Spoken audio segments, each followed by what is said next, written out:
La dernière chose que mon fils m'a dite n'était pas « je t'aime » ou « je t'appellerai plus tard ». C'était une phrase neutre qui résonne encore dans ma tête comme un avertissement, il faut que j'y aille. Puis il a disparu si complètement que pendant des mois, je n'ai même pas su dans quel état il se trouvait. Pas d'appel, pas de SMS, pas d'adresse, rien.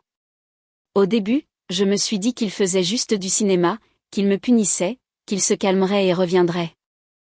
Mais je n'ai compris que bien plus tard que je n'avais pas seulement dit la mauvaise chose. J'avais fait quelque chose qui avait fissuré les fondations de notre relation. Mon nom est Denise. J'ai 53 ans et je suis directrice des ressources humaines dans une immense entreprise. J'ai construit mon identité autour de l'équité au travail, de l'égalité et de la lutte contre la discrimination.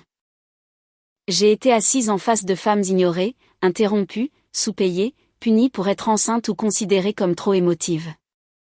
J'ai vu la discrimination se cacher derrière des mots comme « bonne adéquation culturelle ». J'ai passé des années à être la voix calme dans la pièce, disant « ça s'arrête aujourd'hui ». J'ai élevé mon fils, Ethan, seul. Son père est parti quand Ethan avait 3 ans, et soudain, nous étions juste nous deux, les horaires et les sacrifices. Moi, faisant 2 métiers à la fois, un au travail et un à la maison. Parce que je vivais dans un monde où l'inégalité était partout, j'ai pris une décision très tôt. J'allais élever un garçon qui comprendrait la réalité. Ethan est un homme blanc, intelligent et en bonne santé, et je ne voulais pas qu'il grandisse en pensant que le monde était égal pour tout le monde. Alors, je lui ai enseigné le privilège de la même manière que je lui ai appris à regarder des 2 côtés avant de traverser la rue, non pas comme une accusation, mais comme une règle sur le fonctionnement de la société. Je lui disais que des portes s'ouvriraient pour lui qui ne s'ouvriraient pas pour d'autres, et de ne pas confondre cela avec le fait d'être spécial. Sois reconnaissant. Sois juste. Sois conscient. Pendant la majeure partie de sa vie, je me suis sentie fière.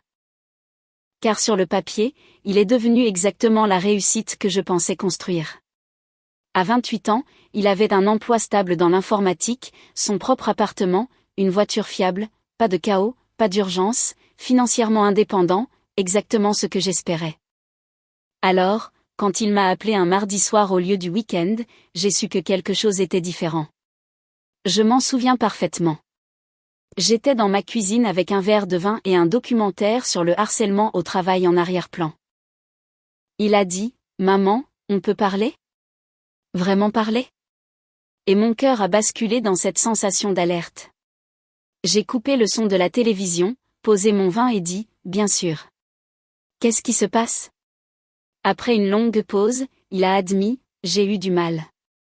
Vraiment du mal. » Ma première pensée s'est portée directement sur des problèmes pratiques, la perte d'emploi, les factures, quelque chose que je pourrais réparer. Alors, j'ai demandé s'il avait besoin d'argent, et il a dit non, que ce n'était pas ça, qu'il ne savait pas comment l'expliquer. Je l'entendais respirer comme s'il retenait quelque chose. Puis, il a prononcé la phrase qui aurait dû me faire m'arrêter et juste écouter, « Je suis vraiment seule, maman. Désespérément seule. » Au lieu d'y voir une crise, mon cerveau l'a traité comme un inconvénient, un problème avec une solution simple. Je lui ai dit qu'il devrait sortir davantage, faire des activités communes, rencontrer des gens. Il a dit que ce n'était pas si simple, qu'il n'avait pas de vrais amis. Non, cela m'a surprise parce que j'ai toujours supposé que les hommes nouaient naturellement des amitiés. Alors, j'ai posé des questions sur ses collègues et il a dit qu'ils étaient amicaux au travail, mais que personne ne l'invitait nulle part et qu'il mangeait seul tous les jours. Sans le vouloir, j'ai glissé dans le ton parental qui pense que la franchise est de l'amour. Je lui ai dit qu'il était un adulte et qu'il devait s'ouvrir aux autres. Il a dit qu'il avait essayé, qu'il avait rejoint des groupes, des rencontres et des hobbies, et que rien n'avait marché, que les gars étaient polis, mais retournaient à leur propre vie. Puis sa voix s'est tendue alors qu'il a admis l'autre partie, il n'avait pas eu de rendez-vous depuis 2 ans. Je me suis sentie durcir parce que 2 ans sonnaient comme un verdict, comme s'il n'essayait pas. J'ai demandé ce qu'il faisait pour rencontrer des femmes et il a dit tout. Les applications, les événements, le speed dating, une seule rencontre par mois. Pas de réponse, des fantômes après quelques messages.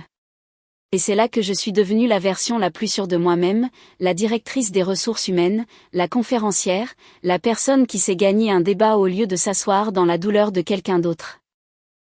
J'ai dit que les femmes ne lui devaient pas d'attention. Il a pris une inspiration tremblante et a dit qu'il savait cela et ne prétendait pas que quiconque lui devait quoi que ce soit. Il me disait juste à quel point il se sentait isolé. Mais au lieu de laisser cela s'imprégner, je l'ai recadré en un problème social que je pouvais critiquer. J'ai commencé à parler de la façon dont les femmes gèrent le harcèlement et l'attention non désirée. Il a essayé de me ramener en disant qu'il ne parlait pas d'un droit. Il parlait de connexion humaine fondamentale. Mais j'étais lancée.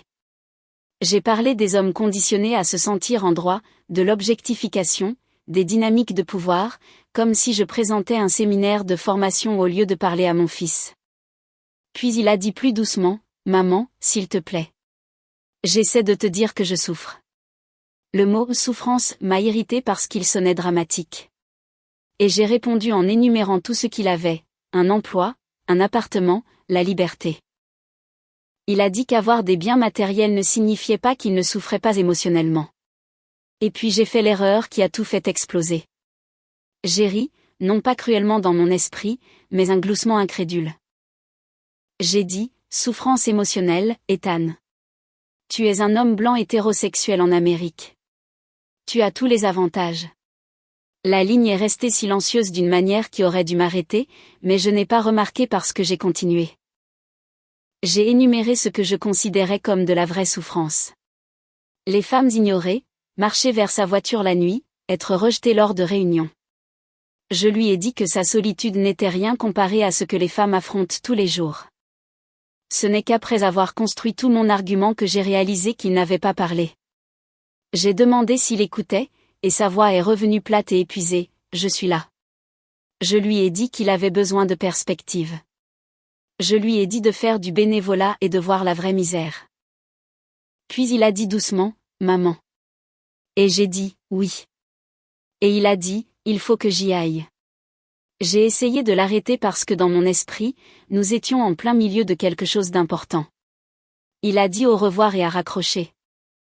Je suis restée là, fixant mon téléphone et je me suis raconté une histoire qui me réconfortait. Il est devenu émotif et avait besoin d'espace. Les hommes ne sont pas bons dans les conversations difficiles. Il rappellerait. Il ne l'a pas fait. Semaine 1, rien. Semaine 2, boîte vocale. Semaine 3, appel sans réponse. Quand Noël est arrivé et qu'il n'avait toujours pas répondu, je me suis accrochée à l'idée qu'il ne sauterait pas notre tradition. J'ai envoyé un SMS lui demandant ses projets et il a été lu mais sans réponse. J'ai appelé le matin de Noël et sa boîte vocale était pleine. J'ai conduit jusqu'à son appartement et sa voiture n'était pas là. Un voisin m'a dit avec désinvolture qu'il était parti avec des valises pour rendre visite à des amis. Amis ? Parce qu'il m'avait dit qu'il n'en avait pas. Je suis restée là, réalisant que soit il avait menti, soit quelque chose avait changé. Et la pensée terrifiante était que, quoi que ce soit qui avait changé, cela s'était produit sans moi. Peut-être à cause de moi. Ce Noël-là, je l'ai passé seule pour la première fois en 28 ans, actualisant mon téléphone comme une folle. Janvier, rien. Février, rien. Au bout de 6 mois, la panique a finalement brisé mon orgueil, et j'ai appelé son travail, m'attendant à être rassurée. Au lieu de cela, ils m'ont dit qu'il avait démissionné 2 semaines auparavant. J'ai conduit jusqu'à son appartement comme si je fuyais un incendie et j'ai trouvé une voiture différente à sa place. Le bureau de location m'a dit qu'il avait déménagé sans laisser d'adresse de réexpédition. C'est là que j'ai finalement compris que ce n'était pas un traitement silencieux. C'était une sortie. Pendant des semaines, j'ai vécu dans un brouillard d'obsession. Rejouant les appels téléphoniques, cherchant d'anciennes photos, envoyant des messages qui semblaient calmes, mais étaient en réalité des sermons déguisés, jusqu'à ce que le désespoir me pousse à faire quelque chose dont j'ai honte. J'ai créé un faux compte de médias sociaux parce qu'il m'avait bloqué. Quand je l'ai trouvé, j'ai d'abord ressenti un soulagement parce qu'il était vivant et en bonne santé, puis de la douleur parce qu'il semblait bien sans moi. Il était dans un autre état, souriant sur des photos de groupe, des randonnées, des soirées-jeux, des dîners avec une femme à ses côtés nommée Lena. Il avait l'air vraiment heureux, d'une manière que je n'avais pas vue depuis des années. J'ai fait défiler comme une voleuse jusqu'à ce qu'un message me coupe le souffle. Une photo de lui assis en cercle dans ce qui ressemblait à un groupe de soutien, avec la légende, 6 mois de guérison d'un traumatisme familial. J'apprends enfin que mes sentiments étaient valides depuis le début. J'ai fixé les mots « traumatisme familial », me sentant défensive et confuse parce que je pensais lui avoir tout donné. Je pensais l'avoir aimé, alors comment pouvait-il appeler ça un traumatisme ? Cette question m'a hantée jusqu'à ce que je prenne enfin rendez-vous en thérapie avec le docteur Clay. Je lui ai raconté ma version de l'histoire. Ethan s'est plaint. Je lui ai donné une perspective. Il a disparu. Elle a dit doucement, donc, votre fils est venu à vous vulnérablement et vous l'avez minimisé. J'ai soutenu que j'essayais d'aider et elle a demandé ce qui me faisait penser que sa douleur n'était pas réelle. Je voulais me cacher derrière l'idée que ses problèmes étaient mineurs par rapport à l'oppression systémique, mais elle ne m'a pas laissé faire.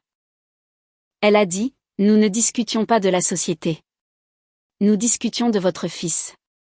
Puis elle a demandé, quand quelqu'un que vous aimez vous dit qu'il souffre, de quoi a-t-il besoin à ce moment-là ? J'ai ravalé et dit, du soutien. Elle a demandé ce que je lui avais donné à la place, et la réponse honnête était une leçon. Elle a demandé ce que je pensais que cela faisait de recevoir cela. Cette question m'a suivi pendant des jours. J'ai rejoué l'appel téléphonique de son côté. Lui, seul dans son appartement, essayant d'être courageux, essayant de joindre sa mère, et moi, lui disant qu'il n'avait pas le droit d'avoir froid parce que d'autres gelaient. Entendre à nouveau mon rire m'a rendu malade. Au fil de l'année, le silence m'a forcé à admettre une possibilité terrifiante, peut-être que je n'étais pas l'héroïne de l'histoire. Peut-être que j'étais la blessure. En thérapie, j'ai finalement dit, je pense que j'avais tort. Le docteur Klein a demandé ce que j'avais fait de mal, et j'ai chuchoté, il m'a fait confiance, et je l'ai fait se sentir petit. Elle a demandé ce que je voulais faire de cette compréhension, et j'ai dit que je devais m'excuser. Une vraie excuse. Alors, j'ai écrit une lettre et l'ai réécrite encore et encore jusqu'à ce qu'elle cesse de sonner comme une défense et commence à sonner comme une mère. Je lui ai dit qu'il était venu à moi vulnérable et que j'avais répondu avec dédain. Je lui ai dit que j'avais ri quand il m'avait dit qu'il souffrait et que j'avais transformé sa souffrance en un débat au lieu de la traiter comme quelque chose de sacré. J'ai dit qu'il méritait du réconfort, pas de correction. Et je ne m'attendais pas à son pardon, mais j'avais besoin qu'il sache que je comprenais enfin. L'envoyer a été comme laisser tomber mon orgueil d'une falaise parce que s'il ne répondait pas, cela confirmerait que je l'avais perdu pour de bon. J'ai embauché quelqu'un pour trouver son adresse parce que je ne connaissais pas d'autre moyen. Puis je l'ai envoyé en courrier recommandé. 2 semaines plus tard, un SMS d'un numéro inconnu est apparu, j'ai reçu ta lettre. J'ai besoin de plus de temps. Mes mains tremblaient parce que c'était lui. Je voulais inonder l'écran d'émotions et d'explications, mais je me suis forcée à ne pas contrôler le moment. J'ai répondu, prends tout le temps dont tu as besoin. Je t'aime. Il a répondu, je sais. 1 mois plus tard, il a renvoyé un SMS disant qu'il essaierait un appel téléphonique, mais que les choses ne pouvaient pas revenir comme avant. J'ai accepté immédiatement. Quand il a appelé, sa voix sonnait plus assurée, moins comme un garçon demandant la permission d'être triste et plus comme un homme qui avait appris qu'il n'avait pas besoin de permission. Il m'a raconté l'année que j'avais manquée, le déménagement, la thérapie, les amitiés, Lena. Puis il a prononcé la phrase qui m'a le plus touchée, je n'étais pas seulement seule pour les amis et les rencontres. J'étais aussi seule dans notre relation. Quand j'ai demandé ce qu'il voulait dire, il a expliqué qu'il avait passé toute sa vie à essayer de gagner mon respect en étant le bon type d'homme, le type éclairé, le type autonome, le type qui n'avait besoin de rien. Ce soir-là, il a dit, j'avais besoin de ma mère et tu m'as traité comme une étude de cas. J'ai fermé les yeux et j'ai chuchoté, tu as raison. Je t'ai transformé en un symbole. Il n'a pas crié ni insulté. Il a juste dit qu'il avait réalisé que notre relation était à sens unique, qu'il essayait toujours d'être ce que je voulais. Et quand il a finalement admis qu'il souffrait, j'ai ri. Le silence après cela était pesant. Mais cette fois, je ne l'ai pas rempli d'un discours. J'ai juste dit, je suis désolé. Sans excuse. Il m'a dit qu'il avait besoin de limites. Pas de sermon quand il partageait quelque chose de personnel. Pas de comparaison avec la souffrance sociétale. Pas de transformation de ses émotions en débat. Si je ne pouvais pas le soutenir, je devais le dire au lieu de le rediriger. Nous avons convenu de commencer petit. Des appels mensuels. Construire lentement. Au fil du temps, les appels se sont améliorés parce que j'ai pratiqué l'écoute comme une compétence. Des mois plus tard, il m'a dit que Léna voulait me rencontrer éventuellement et qu'elle l'avait aidé à comprendre qu'il méritait d'être soigné. Et cette phrase m'a fait mal parce que j'ai réalisé que je ne lui avais pas appris cela. Quand ils sont revenus dans notre état, nous nous sommes rencontrés dans un restaurant neutre. Ethan semblait calme et fort. Léna était chaleureuse mais protectrice, et je pouvais dire qu'elle me surveillait. Je me suis excusée à nouveau sans excuse, lui disant que je l'avais déçu quand il avait eu besoin de moi et qu'il méritait mieux. Léna a hoché la tête poliment comme si elle me prévenait silencieusement de ne pas le faire payer à nouveau. Progressivement, nous avons trouvé une nouvelle normalité basée sur l'honnêteté plutôt que sur l'obligation. Puis Ethan a appelé un jour et a dit qu'ils étaient fiancés et m'a invité avec précaution comme si c'était un test de confiance. J'ai accepté avec gratitude. Au mariage, il a remercié des amis qu'il avait soutenus dans les moments difficiles et ne m'a pas mentionné, et je n'avais pas besoin qu'il le fasse car j'avais perdu le droit d'être son refuge pendant cette période. Plus tard, il a rappelé avec une nouvelle qui m'a fait fléchir les genoux. Léna était enceinte. Il ne le disait pas encore au monde, mais il voulait que la famille le sache. Le fait qu'il m'ait de nouveau appelé « famille » a été comme un miracle immérité. Puis il m'a demandé si je voulais savoir ce qui l'avait rendu désireux de reconstruire. J'ai dit oui. Il m'a dit que ce n'était pas seulement les excuses. C'était que j'avais réellement changé. Que j'avais cessé de le voir comme un représentant du privilège masculin et que j'avais commencé à le voir comme mon fils. Cette phrase est restée avec moi pendant des jours parce qu'elle a exposé quelque chose de laid en moi. J'avais laissé l'idéologie devenir plus importante que l'intimité. J'étais devenue si déterminée à avoir raison que j'avais oublié que ma première tâche était d'être aimante.